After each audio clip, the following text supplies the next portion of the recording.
All soccer training components, technical, tactical, physical, and psychological, play a significant and definite role in the player's effective performance, achieved consciously and appropriately. These components follow both the chronological age and the morphophysiological maturity of the players.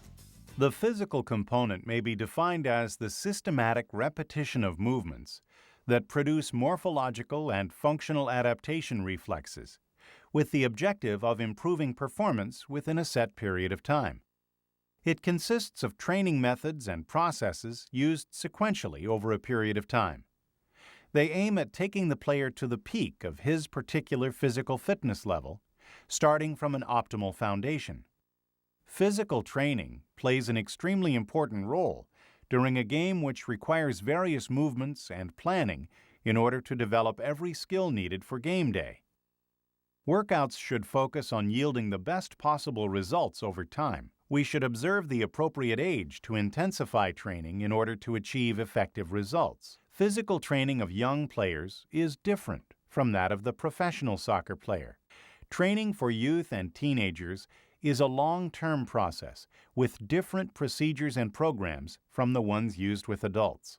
For young players, we must focus on growth stages and developmental issues. Therefore, when working with the players, the coach should consider the age group and find the most appropriate training plan in order for the player to obtain his maximum motor development without injuries or problems that might hinder his performance.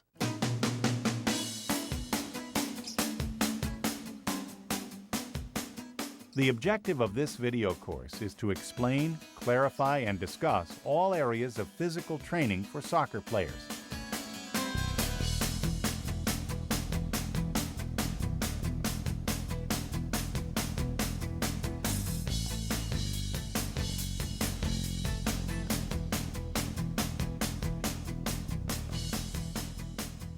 Professor Alexandre, what is the basic difference between the physical training of young players and at the professional level? Well, Prospero, young players have not yet achieved their biological maturity. This is the principal difference with professional players. Young players are being trained to become professional players in the future. We have exercise routines and workouts suitable for each age group so that when they reach the junior age, under 19, they will be close to the professional level. And considering the under 15, under 16, under 17, and under 19 age groups, what is the basic difference in each of these categories with regard to physical training? Each age group has its own characteristics and skills to be developed. Each age group has its issues and sensitive growth stages. It is up to the conditioning coach to maximize all of these physical skills in each age group. Within physical training, it is the conditioning coach's responsibility to organize all workout methodologies being used so that none of the development stages are exhausted, thus jeopardizing the player's future. As for the coordination skills, what is the most important part of this training for the young players? Well, Prospero, professionals hardly ever train coordination skills, right?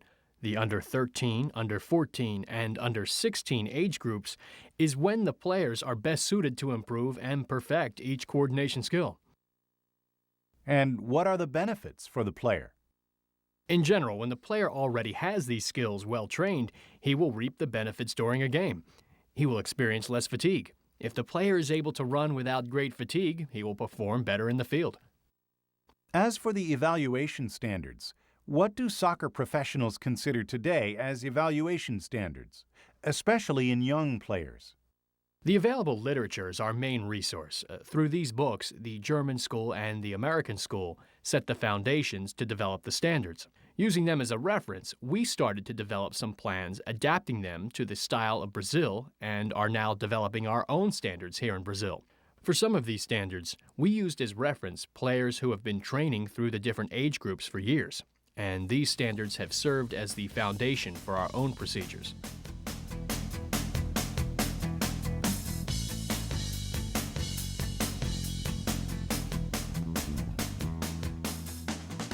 Before talking about the actual physical training, it is necessary to define some important concepts which will frequently be used in this video course. VO2 max. is the point where oxygen utilization reaches a plateau and does not show any additional increase despite the intensification of the workload. Anaerobic threshold. It refers to the exercise intensity where blood lactate levels begin to accumulate at a higher rate than before in less intense exercises. At this point, the production of lactate surpasses the body's ability to remove it and causes an accumulation that becomes increasingly noticeable. Maximum strength represents the maximum strength that the neuromuscular system is able to deliver in one voluntary muscular peak contraction. Strength resistance is the ability to tolerate fatigue in situations where strength is used over a long period of time. Explosive strength or power refers to the neuromuscular system's ability to move all or part of the body, in addition to moving objects, at maximum speed. Flexibility is the physical quality responsible for the voluntary execution of a maximum range extension using a specific joint or set of joints. Coordination skills. They are determined by the processing of movements. It prepares the player for a motion response in both predictable and unpredictable situations, and to quickly control movements such as pace, balance, shift, connection, differentiation, direction, and reaction. Tolerance is the player's mental and physical ability to tolerate a certain stimulus. It can be divided in aerobic and anaerobic. The first one uses mainly the aerobic energy system. There is a balance between oxygen utilization and expenditure. Lactate anaerobic tolerance. The anaerobic lactate tolerance employs mainly the anaerobic energy system over a period of time long enough to release lactic acid in the bloodstream. Usually, the main limitation we face while performing these exercises is the significant concentration of lactic acid, which diminishes the contraction properties of the muscles and imposes stress on the other systems of the player's body. The non-lactate anaerobic tolerance employs mainly the anaerobic energy system over a short period of activity, which is not long enough to produce accumulations of lactic acid in the bloodstream. Speed is the ability to achieve a higher speed rate of reaction and movement according to the specific conditioning, based on the combination of maximum strength and neuromuscular system performance.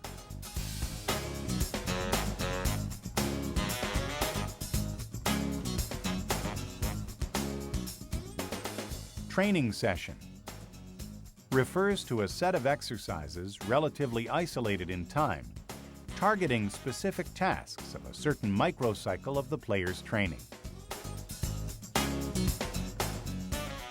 Microcycle is a component of the player's conditioning plan that encompasses a series of training sessions targeting specific tasks of a certain mesocycle. It is responsible for the coordination of training loads in order to create an efficient workout and recovery plan, and to ensure a proper regeneration prior to the beginning of each microcycle.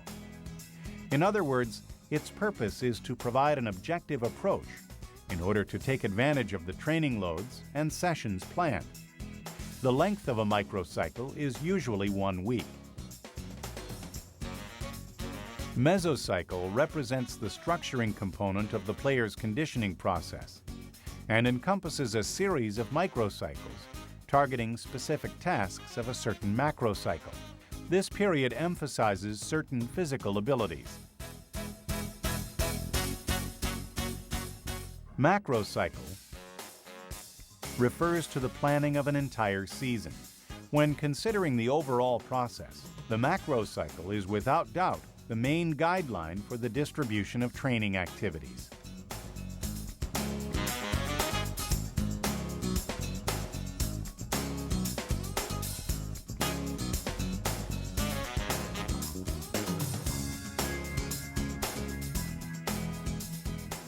The principles of soccer conditioning. They reflect the most important laws of physical training and may serve as guidelines for the coaches. Their role in training determines the type of program and methods to be used, as well as its structure. With regard to the basic levels, the proper application of these principles contributes significantly to the player's preparation. No soccer training, regardless of its type or intensity, will yield results if it does not abide by these principles, which are basic for all soccer coaches. The principle of individual differences. Because all individuals are different, the coaches should have a deep and scientific knowledge of their players. In this way, it is possible to design a logical and methodical training plan that will produce an effective development for every player. Physical, technical, tactical, and psychological skills in order to take full advantage of their potential. All individuals possess unique physical structures and psyche.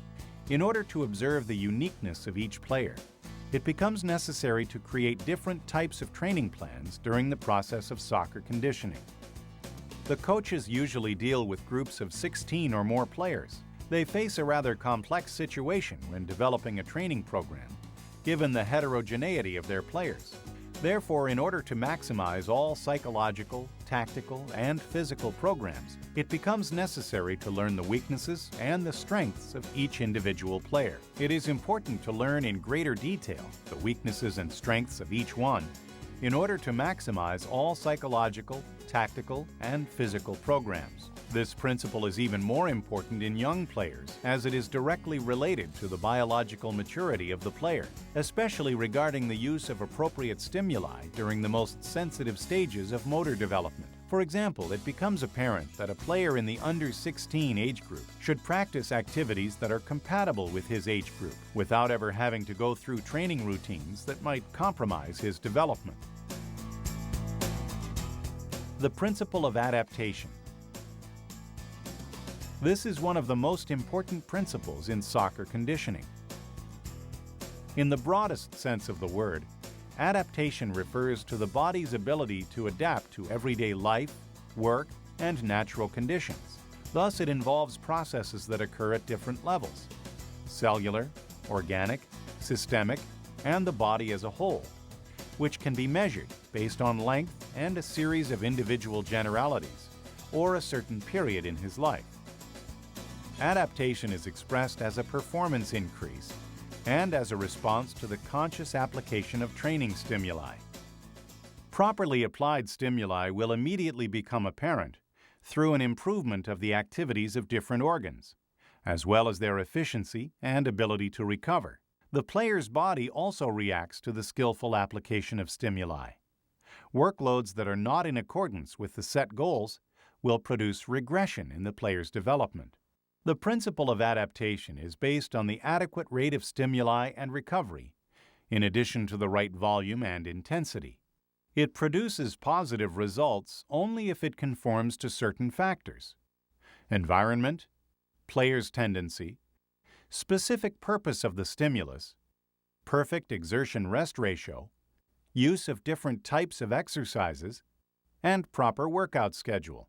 The adaptation principle does not produce performance increase and consequently body adaptation in the following situations: training interruption, long resting period, irregular training, training with little variation, reduction in the intensity of training, and continuous stimuli without enough rest. The principle of overload. The principle of overload is directly related to the consistent, controlled, methodical, and gradual application of the load. In training, overload is defined by the volume, the intensity, and the exertion-recovery ratio. Therefore, the application of this principle should be made, paying close attention to the base categories: the length of time needed to recover, depends on the intensity of the training. If the load is not too heavy, the body is able to handle it almost completely, in addition to getting ready to receive a stronger stimulus than the previous one. Changes in body activities occur only when the load applied is such that it produces a significant energy expenditure and a physical alteration of cells involved in the production of new tissue. This process continues until there are no further adaptations. The principle of overload is essential to increase volume and intensity in order to ensure the development of the player's physical ability. Loads should be increasingly, progressively, and gradually applied to produce adaptation. The accrual of these loads ensures a great level of supercompensation and increases the level of physical ability. Desired results are achieved through a conscious, systematic, and well-balanced rest period. When planning the daily training routine, the conditioning coach should consider both aspects to be trained as well as the time needed for full recovery. Coordination, speed, and explosive strength exercises. All this together with recovery time, speed and resistance exercises, strength resistance exercises, as well as those useful for the development of these skills. The principle of specificity. The core of this principle specifies that training should be structured following certain performance and physical ability requirements needed in soccer, in accordance with the preponderant energy system, as well as technical and coordination skills used. Thus, this principle states that in addition to training the energy and the cardiorespiratory systems, as well as the neuromuscular aspects within soccer, training should be done in accordance with the level of performance to be achieved and type of soccer activity. The principle of use-disuse. Morphological and activity changes achieved through training may regress to their original states if training is interrupted. An example of this is when we return from vacation. The longer the vacation period, the longer it will take to regain the previous physical condition.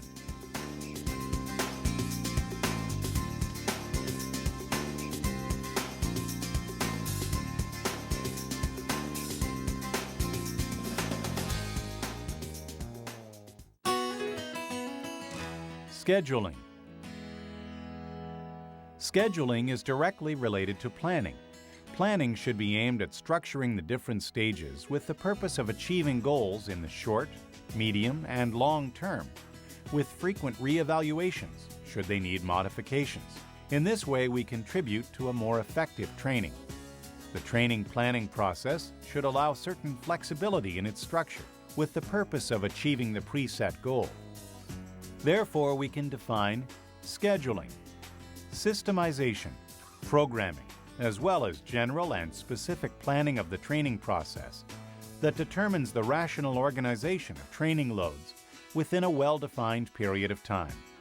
This is done with the purpose of achieving the player's maximum efficiency while observing the principles of soccer conditioning. When planning the schedule, one needs to consider the number of games during a given season in order to define the type of schedule to be used. The accomplishment of positive results is directly related to an appropriate cycle structure, which provides for the development of soccer skills through a relatively long preparation process comprised by a three-stage sequence: acquisition, maintenance, and temporary loss.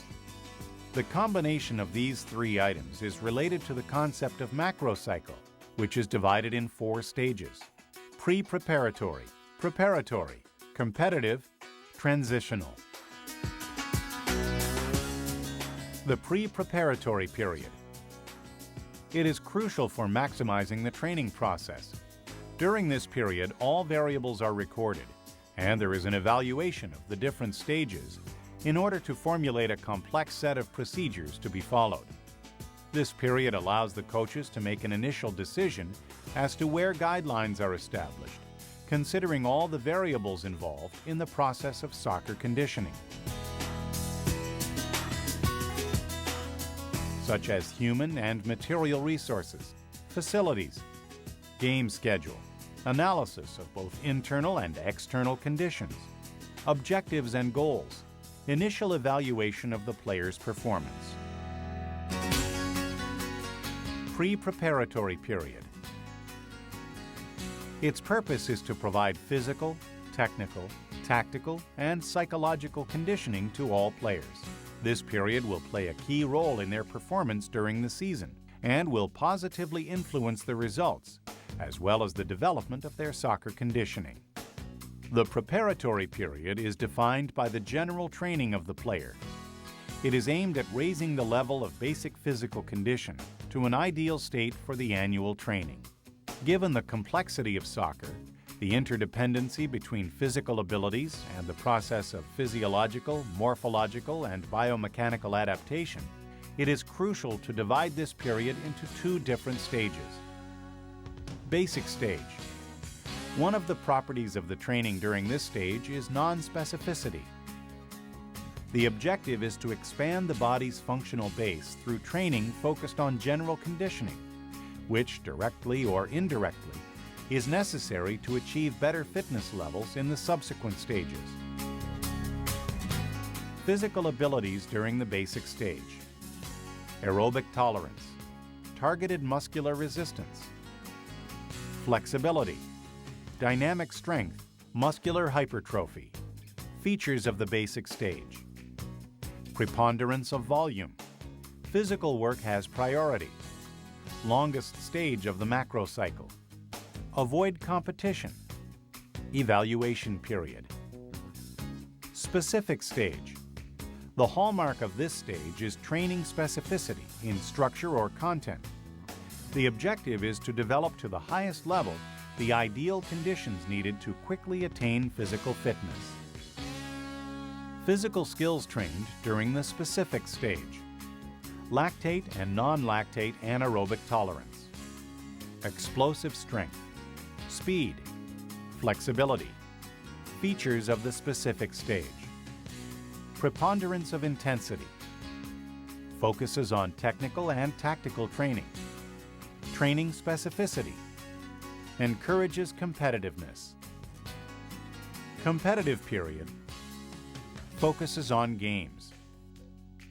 This should already be part of the training process, starting at the preparatory stage, but with a different focus as a means of reaching the main objective. The competitive period corresponds to the macrocycle stage when the player should achieve his highest level of physical, technical, and tactical condition, thus being ready for a game. Little can be done during this stage to modify the physical condition. The objective is to maintain a high level of performance in order to obtain results. The focus of the training is specific conditioning designed for soccer. The transitional period is the last period of the macrocycle in which we deal with a decline in body fitness. This period depends on two important factors that are directly related to the principle of use-disuse. By practicing an active recovery, detraining will be more gradual and slow. On the other hand, if recovery is done using a passive approach, the condition of total detraining will occur quickly. The recovery approach will depend on the objectives and the time allocated within the annual planning. Types of macrocycles. Macrocycles may be classified according to multiple year programs. In order to attain results in high-performance soccer, it is essential for the player to have a systematic training plan starting when he is young, through his teenage years, and until he achieves physical maturity. In order for the long-term training process to be successful, it is essential to design stages using the appropriate parameters, methods, and the ability to create favorable conditions for the players to achieve maximum performance. Training stages are divided, observing certain determining factors, such as categories, performance age, sensitive training stages, and schedules. In soccer, we follow a model shaped after the design of the club. This model seeks to guide and to optimize the training process of the professional player. In this table, we relate the development of each of the physical abilities intrinsic to soccer, with the main and most appropriate training objective of a certain age group. First, we will define the categories. Under 12. under 13, under 14, under 15, under 16, under 17, under 19.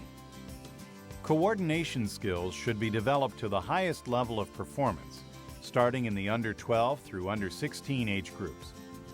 From the first year of the under 17 age group, continuing until the last year of the under 19, training should focus on maintenance. As for aerobic tolerance, training during the under 12 through under 15 age groups should focus on conditioning workouts. Development training should be worked on during the under 16 year. Maximum performance training should start during the under 17 year, and maintenance should begin at the under 18 level. As for anaerobic tolerance, it should not be trained before the under 16 age group. In the under 16s and under 17s, we should train using conditioning workouts. During the under 18 year, we should work on development routines and maximum performance workouts when the players reach U19. Maximum strength should not be trained before the under 16 age group. In the U16s and U17s, we should train using conditioning workouts.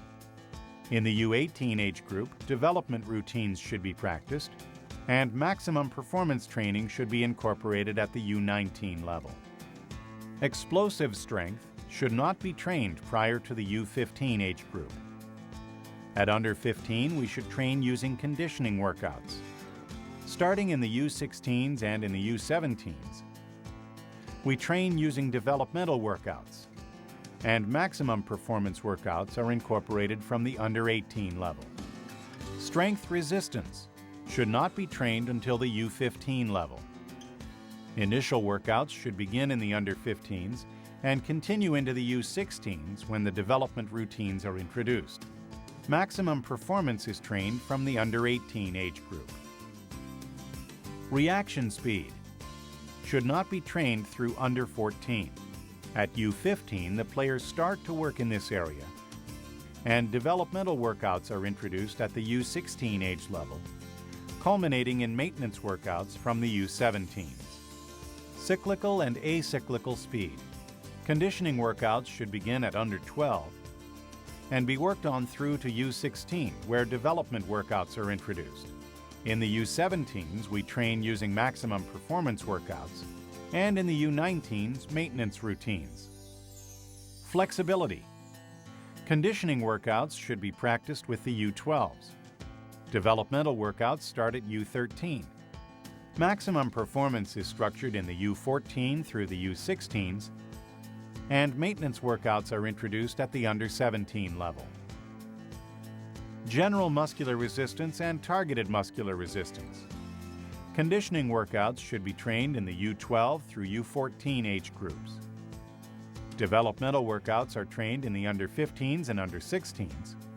Maximum performance is practiced in the under 17s and U18s, with the maintenance workouts at the U19 level. Compensation preventive exercises. Conditioning workouts should be practiced with the under 12s. Developmental workouts should start in the U13s. Maximum performance workouts are trained from under 14 through the under 17 age groups, after which we move into the maintenance workouts.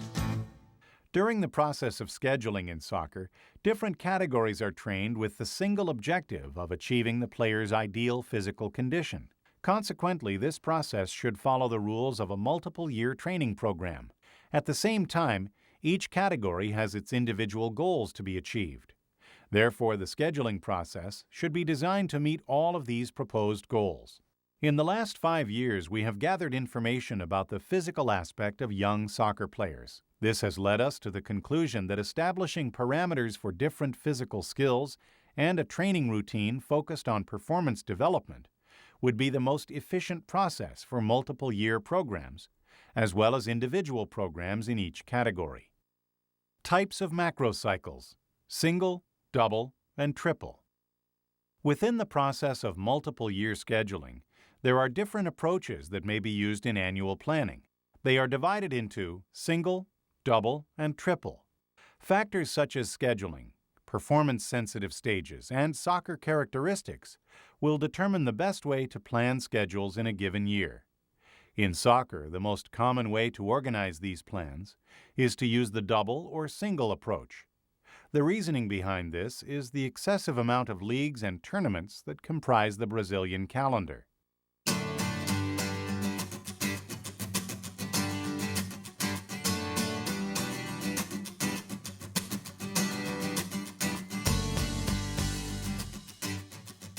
Types of macrocycles: meetings or blocks. Soccer, requiring the player to achieve several peaks during a certain year, usually employs this type of macrocycle, as it allows him to remain at his best physical condition for a longer period of time. The main feature of this model is the absence of a basic period responsible for the physical fatigue that might occur in 2 or 3 seasons.